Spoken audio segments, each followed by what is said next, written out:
యేసుక్రీస్తు నామములో మీ అందరికీ శుభములు తెలియపరుస్తున్నాను.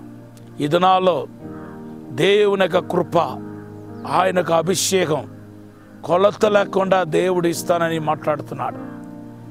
మీరు రేపు సాక్ష్యం చెప్పబోతున్నారు. నా గిన్నె నిండి పొంగి పొర్లుతుంది, ఆయన ఒక అభిషేకం చేత నా గిన్నె నిండి పొంగి పొర్లబోతుందని అద్భుతమైన సాక్ష్యం మీరు చెప్పబోతున్నారు. కనుక మీరు ఆధైర్యపడవద్దు, దిగులు పడవద్దు. దేవునికి అసాధారణమైన అద్భుతమైన కార్యాన్ని మీరు చూడబోతున్నారు. దేవుడు మీతో ఉన్నాడనే విషయాన్ని కొన్ని స్పెసిఫిక్ అయిన కార్యాల ద్వారా రేపు దేవుడు గణపరచబోతున్నాడు. మీరు చూడండి, ఈ ప్రవచన వాక్కు మీ జీవితంలో నెరవేర్చబడతాయి. నిర్గమకాండం 34:10, నిర్గమకాండం 33:18 దేవుడు వాగ్దానం చేస్తున్నాడు. ఈ వాగ్దానం ఎత్తిపట్టి ప్రార్థన చేయని. దేవుని బిడ్డలారా, రూతు యొక్క చరిత్ర నుండి అనేక విషయాలు ప్రభు మాట్లాడుతున్నాడు. నాకు ఇప్పుడు ఈ సమయంలో నా మనసులో తోచిన కొన్ని విషయాన్ని నేను మీతో పంచుకోవాలని చెప్పి ఆశపడుతున్నాను. దాంట్లో మొదటిది ఏంటంటే, దేవుని బిడ్డలారా, మనం శ్రమల్లో తీసుకుంటున్న తీర్మానాలు ఏదైతే ఉందో అదే నీ భవిష్యత్తును నిర్ణయిస్తున్నాయి. జాగ్రత్తగా వినండి. మనము అందరూ ఏదో ఒక కష్టంలో, శోధనలో, ఇరుకులో, ఇబ్బందులు వెళ్తూ ఉంటాం. నాకు వచ్చిన కష్టాలు మీకు రాకపోవచ్చు, మీకు వచ్చిన కష్టాలు నాకు రాకపోవచ్చు.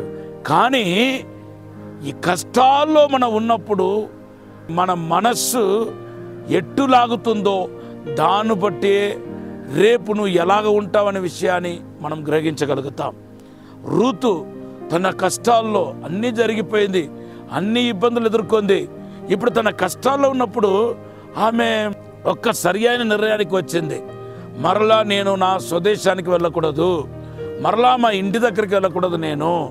నన్ను ఆత్మీయంగా పెంచింది, నాకు మరి ఇశ్రాయేలు దేవుని గురించి తెలియపరిచింది మా అత్తయ్య కాబట్టి నేను ఆమెతో ఉంటాను, ఆమె వెనకాలే ఉంటానని మంచి డిసిషన్, మంచి తీర్మానం ఆమె జీవితానికి పునర్జన్మాన్ని ఇచ్చింది.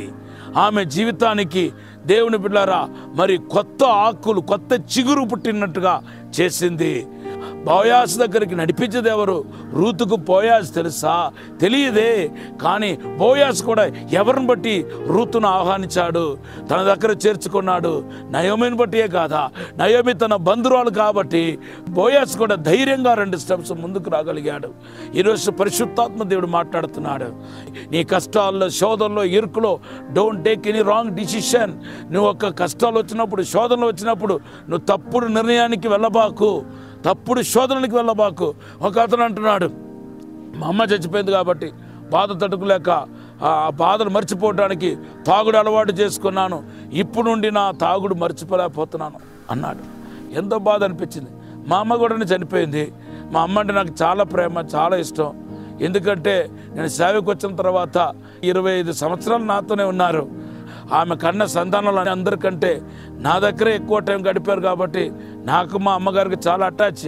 కానీ మా అమ్మగారు చనిపోయిన తర్వాత మరలా నన్ను ప్రభువునందు బలపరుచుకున్నాను, డిసిజన్ తీసుకున్నాను. అబ్బా, ఇలా మనం బాధపడతా ఉంటే లాభం లేదురా బాబు, మనం ప్రభులో బలపరుచుకోవాలని చెప్పి ప్రభునందు బలపరుచుకున్నాను.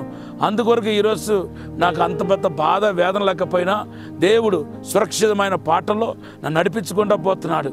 కాబట్టి నేను ఏమంటున్నానంటే, దయచేసి వినండి, నేను ఏమంటున్నానంటే, మీ కష్టాల్లో మీరు తీసుకున్న తీర్మానాలు ఆత్మ సంబంధమైనదిగా ఉండాలి, శ్రేష్టమైనదిగా ఉండాలి, అది దైవ చిత్తానుసారమైనదిగా ఉండాలి, అది పరిశుద్ధాత్మకు నచ్చినదిగా ఉండాలి. అప్పుడే మీరు ఆశీర్వదించబడతారు. కాబట్టి మన కష్టాల్లో సరి అయిన నిర్ణయం తీసుకునే మనస్సు కావాలని చెప్పి పరిశుద్ధాత్మతో అడగండి. అందరికీ కష్టాలు వస్తాయి, అందరికీ శోధనలు వస్తాయి. కష్టాలు పోవటానికి మనం ఇంకొక తప్పును మనం చేయటం అంత కరెక్ట్ కాదు. మన ప్రభులో బలపడి, ఆయన అభిషేకంలో నిలబడి ధైర్యంగా దేవుని ఆత్మచేత బలపరుచుకొని మనం ముందుకు సాగాలి. అటువంటి జీవితం మీకు ప్రభు అనుకరించాలని నేను దేవుని సన్నిధిలో ప్రార్థిస్తున్నాను. Decision will bring the blessing to your life. నీ యొక్క మంచి డిసిషన్ ఏదైతే ఉందో అది మీ జీవితానికి ఆశీర్వాదాన్ని తీసుకుని వస్తాయి. దానిలో ఒక డిసిషన్ ఆయన వర్ధిల్లినట్టు చేసింది. దానిలో ఒక తీర్మానం తీసుకున్నాడు కష్టకాలంలో.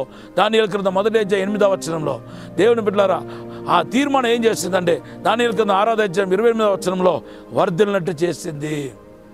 అలాగే దేవుని బిడ్డలారా అనేక మంది ఇట్లా తీర్మానం తీసుకున్న వాళ్ళు ఏమైపోయారంటే ఉన్నతమైన స్థాయికి హెచ్చించబడ్డారు. దావీదు కష్టాలు రాగానే నేను మనుషుల చేతుల్లో పడను బాబు, దేవుడి చేతుల్లో పడిపోతాను, అది ఆయన తీర్మానం. దేవుడు ఆశీర్వదించాడు. So please, if you are in trouble, take the right decision in the lord.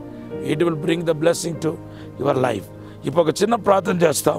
పరిశుద్ధము నమ్మకమైన పరలోక తండ్రి, మా కష్టాల్లో, మా వేదనలో, మా బాధల్లో తండ్రి సరి అయిన నిర్ణయం తీసుకొని ముందుకు వెళ్ళలాగా సాయం చేయండి ప్రభా.